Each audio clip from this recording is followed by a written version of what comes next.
হোক flagship mobile কিংবা নতুন ভার্সনের স্মার্টফোন, আলফা জেনারেশনের যুগে নিজেকে সবসময় আপডেটেড রাখার কোনো বিকল্প নেই। মোবাইল মানে তো শুধু মোবাইল নয়, এর সঙ্গে যুক্ত হয় দারুণ সব গেজেট, স্মার্ট ওয়াচ, ইয়ারবাড কিংবা পকেটের পাওয়ার ব্যাংক। গেজেট আর মোবাইলে স্বাবলম্বী থাকতে তাই প্রতিদিনই আনাগোনা প্রযুক্তি পণ্যের দোকানে।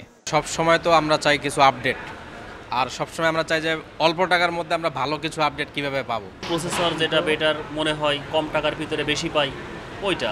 ব্যবসায়ীরা বলছেন স্মার্টফোনের মধ্যে সবচেয়ে বেশি চাহিদা মধ্যম বাজেটের অ্যান্ড্রয়েডের। অল্প দামে ভালো ক্যামেরা আর দীর্ঘ চার্জিং ব্যাকআপ মোবাইলের কাটতি ভালো। যেসব ফোন বেশি প্রয়োজন হয়, যেমন হচ্ছে আপনার ভালো ক্যামেরা, যেমন চার্জিং, কাস্টমার এখন চায় হচ্ছে কম সময়ের মধ্যে যাতে দ্রুত চার্জ ওঠে। গেমিং সিরিজের ফোনগুলো যেগুলো প্রসেসর ভালো, র্যাম রোম ভালো, ডিসপ্লে ভালো, এই সেটগুলোর চাহিদা এখন ভালো আছে। বছরখানেক আগেও সাধ্যের বাইরে থাকে ইয়ারবাড এখন চাহিদার তুঙ্গে। সঙ্গে যোগ হয়েছে নয়েজ ক্যান্সেলিং সুবিধা, ওয়াটারপ্রুফ স্মার্ট ওয়াচ আর ওয়্যারলেস পাওয়ার ব্যাংক হয়ে উঠেছে নিত্যদিনের সঙ্গী। তাই এসব পণ্যের দাম সাধ্যের মধ্যে রাখার মতো করে উৎপাদনও করছে বিভিন্ন প্রতিষ্ঠান।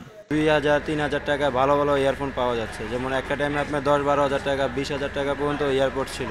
নতুনের পাশাপাশি বিক্রি বেড়েছে সেকেন্ড হ্যান্ড স্মার্টফোনেও। বাজার ঘুরে জানা গেল উপযুক্ত র্যাম, পর্যাপ্ত রোম আর ভালো সার্ভিসের উপর নির্ভর করছে ক্রেতার চাহিদা আর ব্যবসায়ীর বিক্রি। মহির মারুফ, সময় সংবাদ, ঢাকা।